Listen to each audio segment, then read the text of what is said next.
On March 15, 1955, a man named Michael Besso passed away. He had been Albert Einstein's closest friend for over 50 years. They met in college in Zurich, where Besso introduced Einstein to the philosophy of Ernst Mach and the writings of Baruch Spinoza. These ideas would shape everything Einstein later discovered about the universe. They worked together at the Swiss Patent Office in Bern, spending countless hours debating physics, philosophy, and the very nature of reality. Besso was the only person Einstein thanked by name in his 1905 paper on special relativity, the paper that changed physics forever. Without Besso, Einstein later admitted he might never have discovered the theory at all. For 50 years, these two men exchanged letters about the deepest questions of existence. What is time? What is consciousness? What happens when we die? They were not just colleagues. They were fellow travelers on a journey to understand the structure of reality itself. 6 days after Besso's death, Einstein wrote a letter to his friend's grieving family. Einstein himself would die just 5 weeks later. He knew his own time was short, and in that letter he revealed something extraordinary, something about the nature of death, the nature of time, and the nature of your soul that most people have never understood. Now he has departed from this strange world, a little ahead of me, Einstein wrote. That signifies nothing. For those of us who believe in physics, the distinction between past, present, and future is only a stubbornly persistent illusion. Think about what Einstein is saying. Your past is not gone. Your future has not yet to come. The moment of your birth and the moment of your death both exist. Right now, they are just as real as this present moment. And if that is true, then you have never been born, and you will never die. You simply exist, stretched across time like a figure, frozen in amber. This is not mysticism, this is not religion. This is what Einstein's physics actually says about the nature of reality. If you are still here, you already sense that there is something more to existence than what they taught you in school.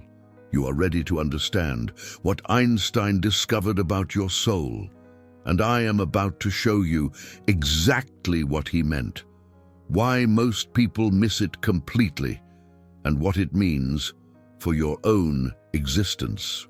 But first, I need to clear up a massive misconception, something that confuses almost everyone who tries to understand Einstein's views on the soul. Einstein did not believe in personal immortality.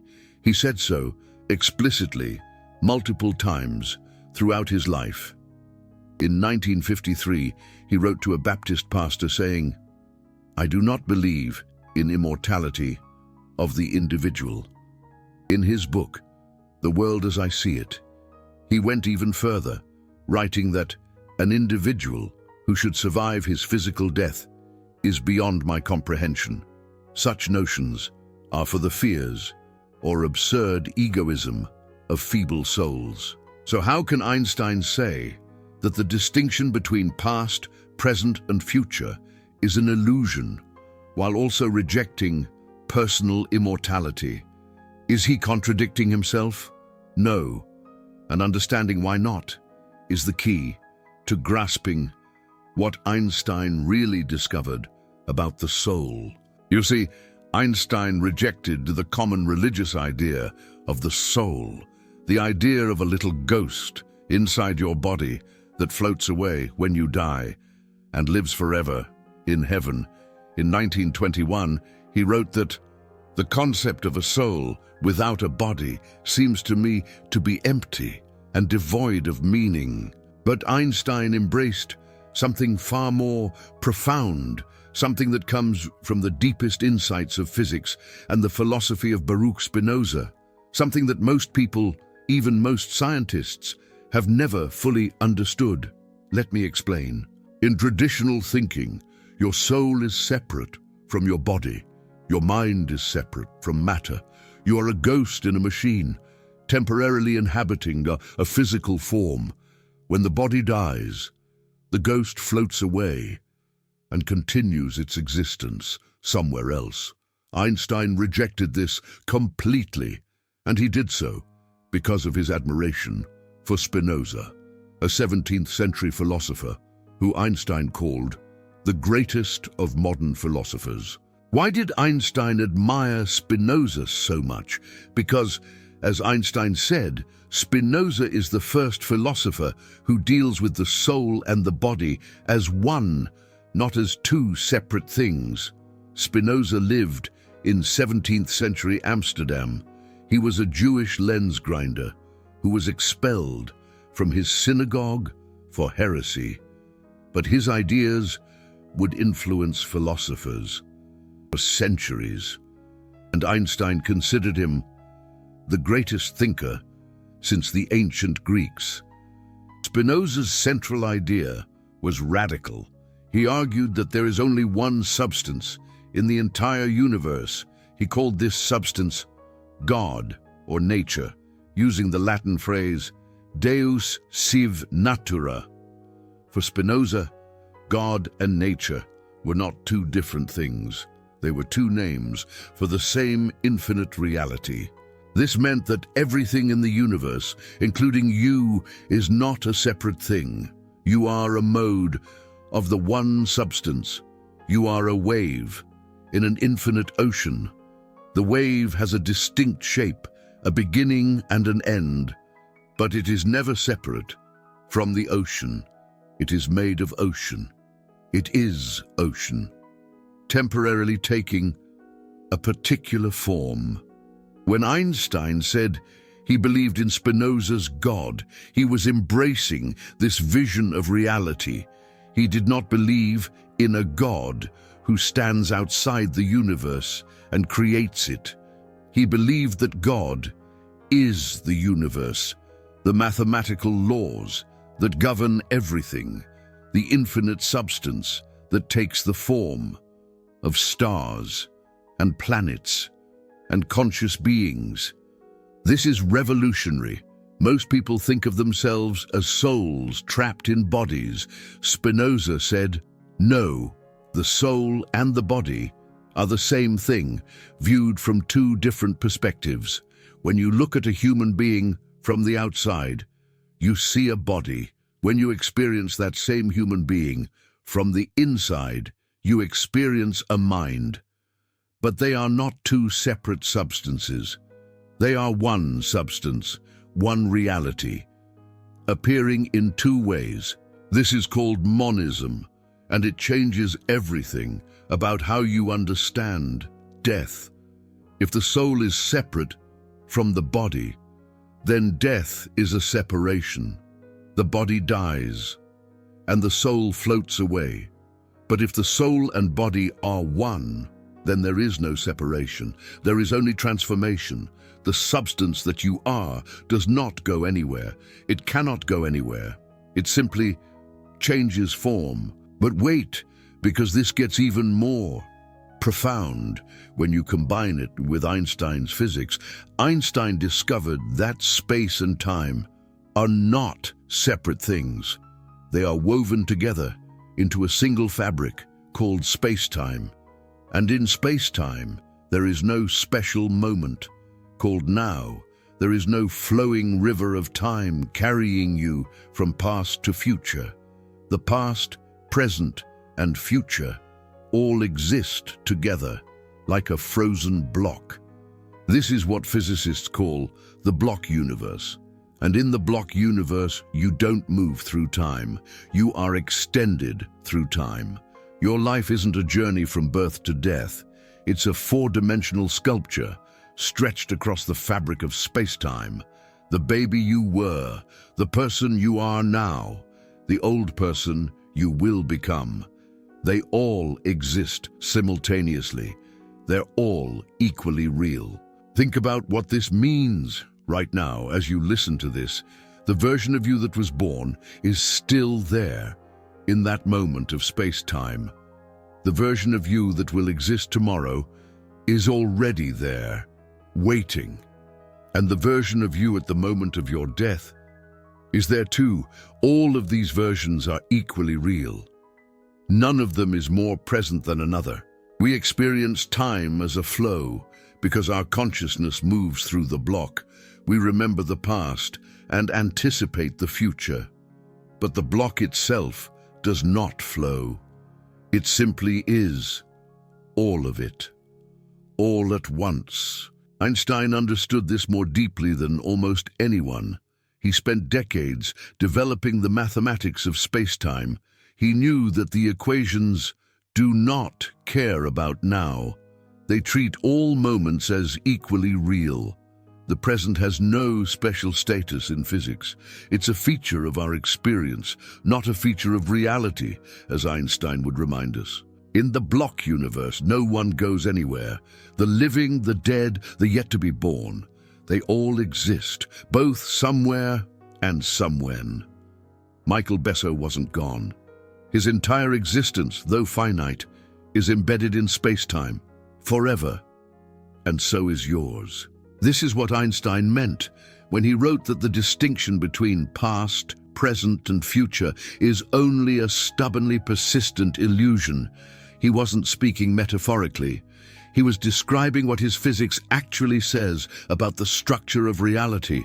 But here is where things get truly mind-bending, because if the block universe is real, then the question of what happens when you die takes on an entirely different meaning. In the ordinary view of time, death is an ending. One moment you exist, the next moment you don't. But in the block universe, there are no moments that come and go. All moments simply are. The moment of your death does not erase the moments of your life. Those moments continue to exist, just as real as they ever were. You're not a flame that burns for a while and then goes out. You're more like a line drawn on paper. The line has a beginning and an end, but the whole line exists at once. The paper doesn't care about beginnings and endings. The paper just holds the line. In the same way, space-time just holds your life. All of it. Forever. Now, this isn't the same as traditional immortality.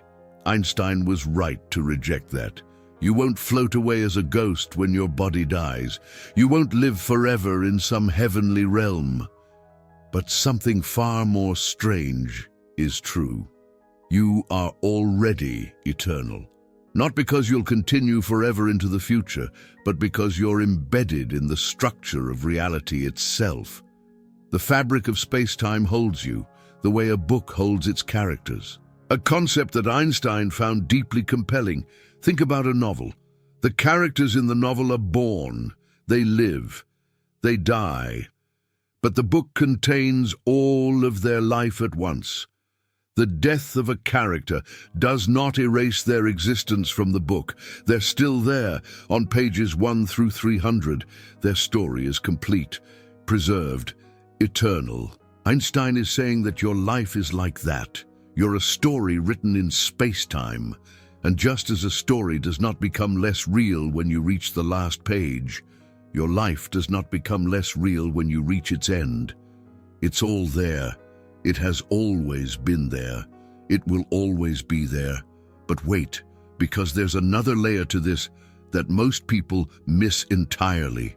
Remember what Einstein said about consciousness. In 1950, he wrote one of his most famous passages. A human being is a part of the whole called by us universe, a part limited in time and space. He experiences himself, his thoughts and feelings, as something separated from the rest, a kind of optical delusion of his consciousness. An optical delusion.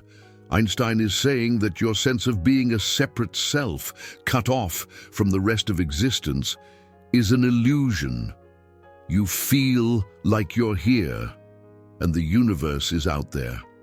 But physics says that you're not separate from the universe. You're part of it. You're made of it. You're the universe, experiencing itself. something Einstein pondered deeply. This delusion is a kind of prison for us, Einstein continued, restricting us to our personal desires and to affection for a few persons nearest to us. Our task must be to free ourselves from this prison by widening our circle of compassion to embrace all living creatures and the whole of nature in its beauty. Do you see what Einstein is doing? He's not just talking about physics, he's talking about spirituality. He's saying that the path to freedom is to realize that you're not separate from the whole, that your soul is not a little thing inside your body, that your soul is the universe itself, looking out through your eyes, as Einstein himself eloquently stated. This is exactly what Spinoza taught. Spinoza believed that there's only one substance in the universe. He called it God, or nature, or the One. Everything that exists is a modification of this one substance. You're not a separate thing. You're a wave in an infinite ocean. The wave rises, the wave falls, but the ocean remains. If this is true, then the question of what happens when you die has a startling answer. Nothing happens to you because there's no separate you to happen to. There's only the one substance, the one reality, the one God or nature, expressing itself through countless forms. When the form called you dissolves, the substance remains. It was never born, and it will never die. This is not nihilism. It's not the idea that you don't matter. It's the opposite. It's the idea that you're far more than you thought. You're not a fragile, temporary thing, fighting for survival in a hostile universe. You're the universe itself, taking a particular form for a while, experiencing itself from a unique perspective, and then returning to the infinite source from which you emerged. The wave is not diminished when it returns to the ocean. The wave was never separate from the ocean in the first place. Its apparent separation was an illusion, a trick of perspective, and when the wave subsides, nothing is lost. The water is still there. It will form new waves, new patterns, new forms of beauty. Your life is like that. Your consciousness is like that. The awareness that's reading these words right now is not your private possession. It's the universe being aware, temporarily localized in the form called you. When that form dissolves, the awareness does not disappear. It simply stops being localized in that particular way. This is what the mystics have always taught, and it's what Einstein's physics and Spinoza's philosophy both point toward. The separation is an illusion. The soul and body are one. You have never been born, and you will never die, because there is no separate you to be born or to die. There is only the one life, the one consciousness, the one substance, forever transforming itself into new expressions. In his credo, What I Believe, written in 1930, Einstein expressed this beautifully. It is enough for me to contemplate the mystery of conscious life perpetuating itself through all eternity, to reflect upon the marvelous structure of the universe, which we can dimly perceive, and to try humbly to comprehend even an infinitesimal part of the intelligence manifested in nature. Notice what Einstein is saying. He is contemplating conscious life perpetuating itself through all eternity. Not individual lives surviving death, but consciousness itself, the capacity for awareness, continuing forever. The universe has been conscious for billions of years and will continue to be conscious for billions more. You are a temporary focal point of that consciousness. When you dissolve, the consciousness does not stop. It simply finds new forms. This is the deepest meaning of Einstein's letter to the Besso family. He was not just offering comfort, he was stating what he believed to be literally true. Besso is not gone. The distinction between past and future is an illusion. In the eternal now of space-time, Besso is still laughing and still thinking, still being. And so is everyone who has ever lived, and so will everyone who will ever live. But here is the most important implication of all. And this is what I really want you to understand. If the separation between you and the universe is an illusion, then you are already what you are seeking. You do not need to earn immortality. You do not need to be saved. You do not need to achieve enlightenment in some distant future. You are already the eternal substance of the universe, temporarily forgetting itself and believing it is a separate thing called you. The mystics have said this for thousands of years, but Einstein showed that physics points in the same direction. The block universe, the illusion of time, the unity of mind and matter, the optical delusion of consciousness. All of these discoveries suggest that the separation we feel is not fundamental. It is a surface appearance, like the separation between waves in the ocean. When you understand this, death loses its terror, not because you will personally survive, but because you realize there was never a separate you to begin with. There is only the one life, the one consciousness, the one substance, dreaming an infinite dream of forms, and that dream includes the form called you. But this understanding is not just intellectual. It has practical implications for how you live your life right now. If you are part of the whole, then harming others is harming yourself. If the separation between you and other beings is an illusion, then compassion is not just a virtue, it is an accurate perception of reality. Einstein understood this. Remember what he wrote about widening your circle of compassion to embrace all living creatures and the whole of nature. This is not sentimentality. This is physics. This is philosophy. This is the logical conclusion of taking seriously what Einstein and Spinoza discovered about the nature of existence. And there is something else. If you are the universe experiencing itself, then your life has profound meaning. You are not a random accident in a meaningless cosmos. You are the cosmos knowing itself.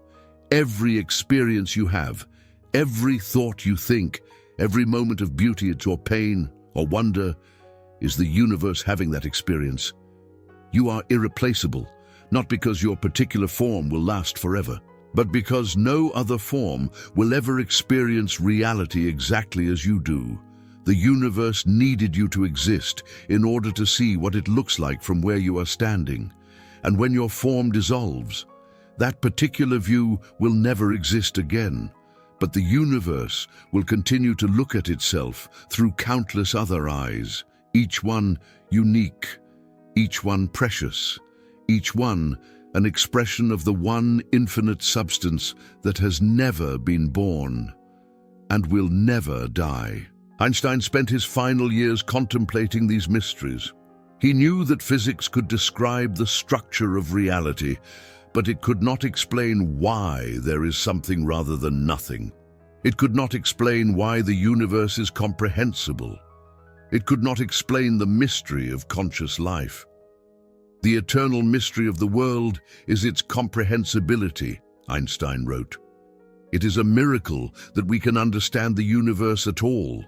This is the deepest secret, not just that you exist in a block universe where past and future are equally real, not just that your soul and body are one, but that the universe is aware of itself through you. That consciousness is not an accident, but a fundamental feature of reality. That the cosmos has organized itself into forms capable of asking why the cosmos exists. Consider what it took for you to exist. Hydrogen atoms formed in the first minutes after the Big Bang. Those atoms gathered into stars. The stars burned for billions of years, fusing hydrogen into heavier elements. When those stars exploded, they scattered carbon, oxygen, nitrogen, and iron across the cosmos. Those elements gathered into planets. On at least one planet, they organized themselves into molecules that could replicate. Over billions of years, Those molecules became cells, then organisms, then beings with brains, then beings capable of asking who they are. You are the universe that has organized itself to ask questions. You are stardust that has become conscious. You are the cosmos looking at itself and wondering what it is. This is not a metaphor. This is literally true. The atoms in your body were forged in ancient stars. The patterns in your brain are patterns of the universe itself, organized to produce awareness. When you think, the universe is thinking. When you feel, the universe is feeling. When you ask what happens after death, the universe is asking about its own nature. You are that question. You are the universe looking at itself and wondering what it is. And when you stop wondering, when the form called you dissolves back into the whole, the wondering does not stop. It continues in other forms, in other minds, in the endless creativity of the one substance that has never been born and will never die. This is what Einstein understood. This is why he could write to Besso's family with such calm assurance. The distinction between past, present, and future is an illusion. The soul and body are one. The separation between you and the universe is an optical delusion. You are not a ghost that will float away when your body dies. You are the whole ocean, temporarily believing itself to be a wave. When the wave subsides, the ocean remains. It was never anything else. If you've watched this far, you understand something that most people never grasp. You are not separate from the fabric of reality. You are woven into it. Your existence isn't some temporary accident. It's an expression of the eternal substance that Einstein himself called Spinoza's God. This isn't religious faith. This isn't just wishful thinking. This is where physics and philosophy converge on a truth that mystics have always known. You were never born. You will never die. You are the one life, looking out through temporary eyes, and the view is eternal. If this exploration of Einstein's deepest insights resonates with you, consider supporting this work through Super Thanks. Every contribution helps me continue researching these connections between physics, philosophy, and the nature of consciousness. You're not just supporting a channel, you're helping to spread ideas that have the power to transform how people understand themselves and their place in the cosmos. Now, I want to hear from you. What do you believe happens when you die? Does Einstein's view of the block universe change how you think about death? Do you find comfort in the idea that the distinction between past and present is an illusion? Or does it raise more questions than it answers? Leave your thoughts down in the comments. I read every single one and respond to as many as I can in the first couple of hours. This is your chance to jump into a conversation about the deepest questions of existence. The very questions that Einstein spent his entire life pondering. The universe is looking at itself through your eyes. What does it see? Einstein knew, and now you know too. Your soul was never born. Your soul will never die. Because your soul isn't something that can be born or die. It's the eternal substance of reality itself, temporarily taking the form of you, and forever remaining what it has always been, the one life, the one consciousness, the infinite now, that holds all moments in its embrace. You are that. You have always been that. You will always be that. And that signifies everything, absolutely everything.